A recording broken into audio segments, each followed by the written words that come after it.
Yaxshimizlar ko'pchilik. Bugun biz jo'sa go'sht bo'loq mantısini birlikda o'rganib chiqaylik.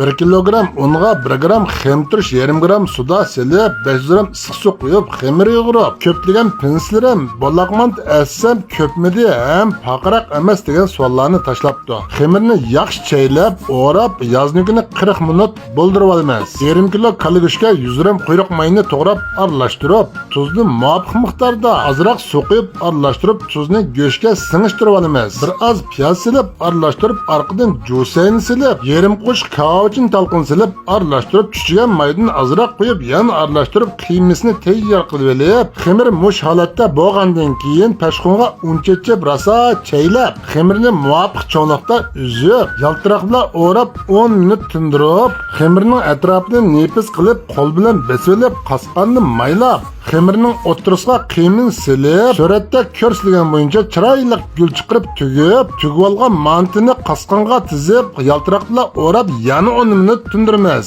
Qozonning suvi qaynagandan keyin qasqonni esib, tuvog'ni yapib, dumlab 15 minut pishirib tayyorlasak bo'ladi. Bo'loq mantini o'qitib chiqarmoqchi bo'lsangiz, xemirning itini bo'shirg'aroq qilib, yaxshi chaylab tindirishni asos qiling. Meni qo'shiling Osmonjon Zokir sizga oshpazlikda yengillik bo'lgan bilimlarni o'rgatishga har vaqt tayyor.